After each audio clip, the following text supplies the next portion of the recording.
Hey, good afternoon, and welcome to the Success in Business and Life page. I'm Melissa Kirkpatrick, the creator and founder at Find Your Own Drive, and also the business and life coach that maybe you've been looking for to help you accelerate your journey in life and business.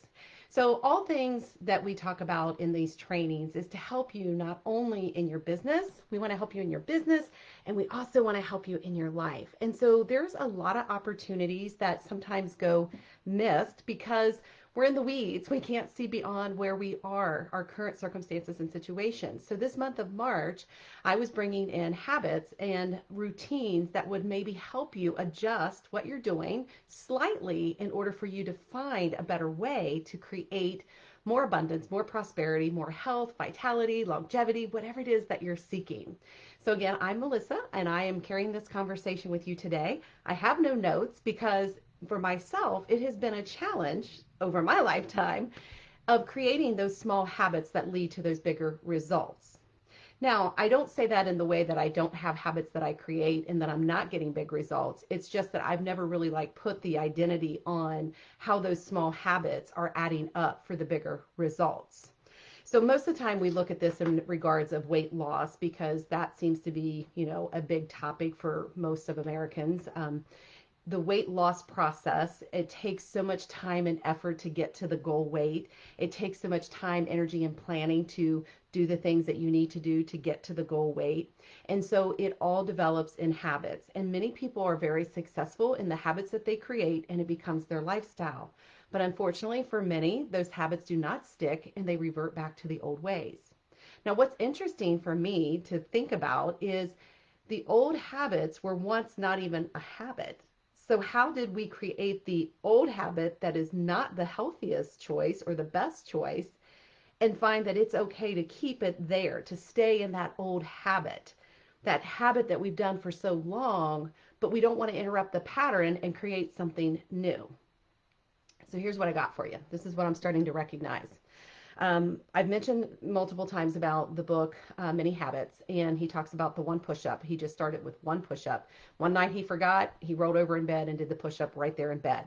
Now, there's more to the story, but the gist of it is that if I'm willing to do one push up a day, no more, no less, could that create a habit? And for many of us, we'll say, whoa, what kind of habit is that? One stinking push up, that don't amount to anything. But does it? Because one push up a day means I'm using my body strength. Every muscle in my body would be activated in that one push up. And so when I think about that and my experience of habits over time, such as brushing my teeth or washing my face or taking a shower, those habits were formed by one day deciding I'm going to brush my teeth. As I got older, I brushed my teeth longer. I incorporated flossing. I incorporated brushing them at night. Now, I still don't have the nighttime or the flossing as an ongoing, but the daytime brushing, it's automatic. There's a result. There's a bigger result. One, not only for dental care, but two, so your breath smells good and you don't have that yucky feeling all over your teeth. So there's the bigger result. So the one push up, by doing that once a day, what if I challenge myself, and maybe you can challenge yourself to do that one time a day for the next 30 days, and maybe take a picture of your biceps or your back and see if there's any change. See, this is where I think we go wrong. We want to see results instantly. We are of that nature of I want results instantly. But we forget, just like water on a rock, over time, it will split the rock. It's that time. We think we don't have enough of it, so we want to hurry the process. We want to try to get to the end result faster, quicker than anyone else has ever done. We want to defy the odds. We want to be that unique genie that happens to be able to find the magic to create it overnight. And that's okay. There's nothing wrong with that. I mean, believing that something could happen that quickly is awesome. It's what we do to ourselves, the self-sabotaging that happens when we stop or don't stay consistent or we don't even start at all. You understand? See what I'm saying? I would love for you to share in the comments what you're feeling as I'm saying this and what small habits have you noticed you were able to build upon where other habits you fail time and time again, or you've never gotten past a certain situation. Maybe you started the habit and it went really well for a period of time, but then when you stopped, what did that feel like? Just like growing your business, if you're not putting people into your pipeline, if you're not getting leads or building a list, you're never going to have the income and the stability that you want with your business. I recognize that if I'm not talking to 5 to 10 people a day in some format capacity, I'm not going to reach my numbers, because the way that you process the amount of touches that you have, if I'm only going to get 1% to even listen to what I have to offer, then it's going to require me to be in front of more people. And so that's a habit that I built. So I started looking at, when I go into a networking group, how many people are in that room. So if there's 40 people in that room, I've made 40 touches that day. I've exceeded my 10 people.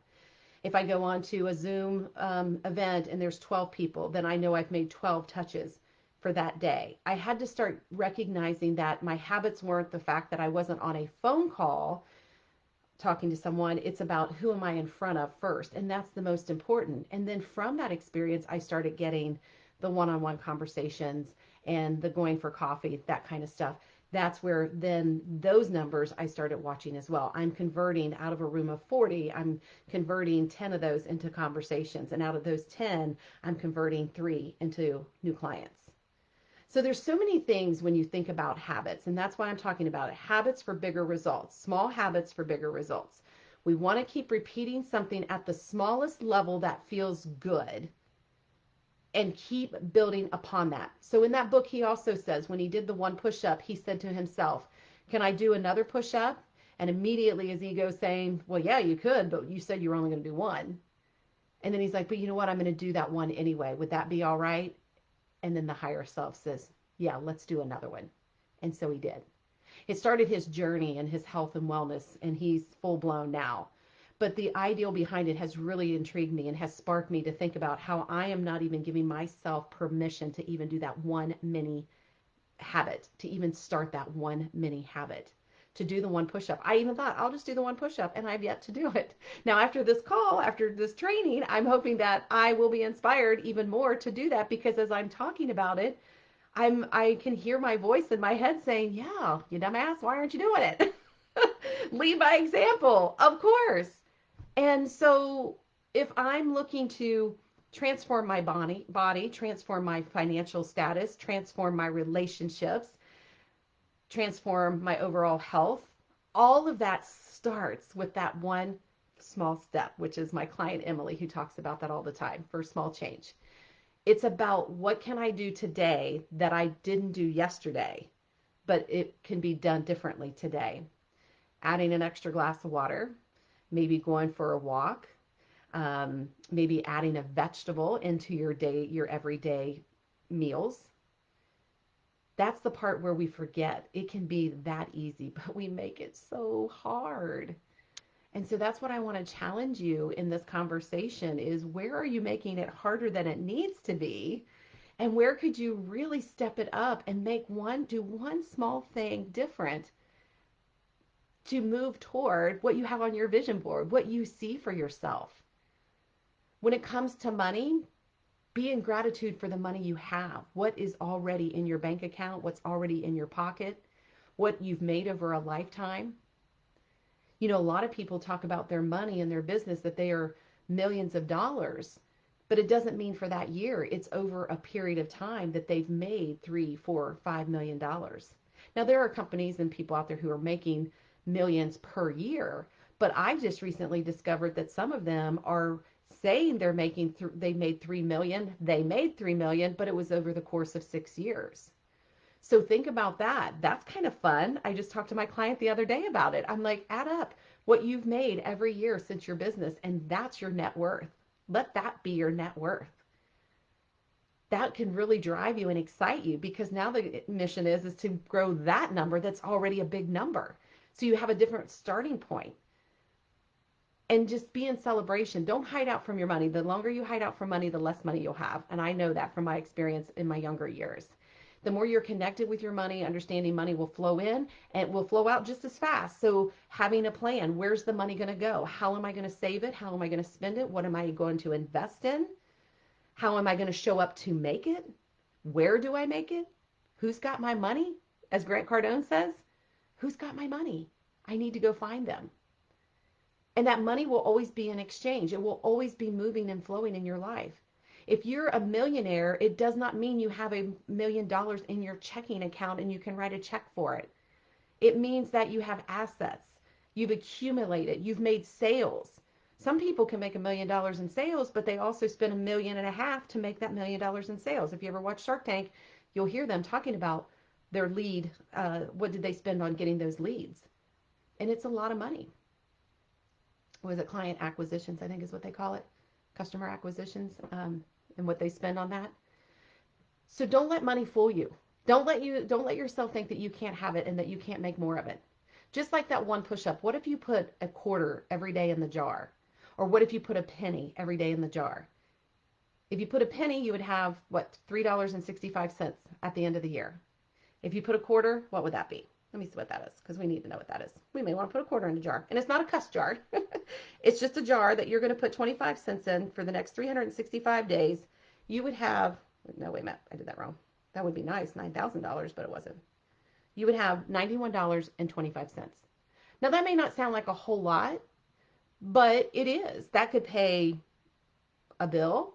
That could give you a really nice dinner out. Maybe that's the incentive. That could let you buy a new outfit, a new purse. I mean, so you're looking at almost $100 that you could do just by that one small act of putting a quarter every day in a jar. Sounds pretty easy to me. But why do we not do it? That's the question. If it's an easy habit or small change for a bigger result, a quarter turns into $91.25. Why would you not do it? That's the big question, right? That's the multi-million-dollar question. Why do we not do the things that we know would help us, would benefit us? But instead, what do? We stay stuck in our story. We stay stuck in the fact that I tried that diet program and it didn't work for me. I've been on a diet all my life and it didn't work for me. I lost the weight, but I only kept it off a few years. I watched so-and-so do it and they're bigger than they were when they started. I'm not going to spend money on that because every time I spend money, I get burned. Someone doesn't follow through. It's a poor investment. I'm up to my eyeballs in credit card debt.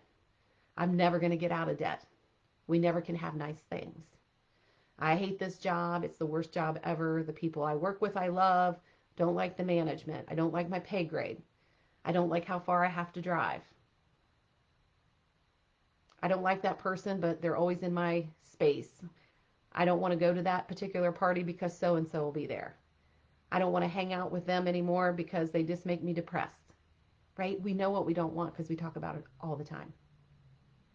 So today we're going to challenge ourselves to talk about what do we want. I do want to do one push-up a day. I do. I really do. I really believe in 30 days my biceps are going to change. And I don't have to do more than one. But if I decide to, I can. It's a choice. And you know what? I think I'm going to put that quarter in the jar every day too and see what happens there. That's all it takes, my friends, is just that one conscious commitment of that small thing that you can do, that small habit that you can start on a daily basis so that you can get bigger results. I even read, I think it was in that book too, what if you want to start flossing your teeth? Just start with one tooth. Floss only one tooth. I mean, it can be that easy. And you've developed so many habits over your lifetime. Some good, some bad, some just, they're just habits. So you start taking control of your life. You call it back in. The month of March is all about getting yourself positioned. So first quarter's wrapping up. We're getting ready to go into second quarter. And I want you to remember those New Year's resolutions that you set, or those vision boards that you created, or the year after year of not getting the results you want. I want you to get them now. And if you want to have a conversation with me, I've got a couple of things coming up that's going to be right in alignment with what I'm talking about today. And so if you want that, message below, say, tell me more, what's going on? I need some additional help, right? Like, tell me more, or drop in my message box and say, hey, watch the video, give me the deets on that. But it's something that is really going to help move the needle. And I know that to be true because I already have clients that are going through these programs and the results have been phenomenal. So if you want to join me, comment below. Otherwise, think of that one small thing, that one habit, that little habit, your mini habit that you're going to start.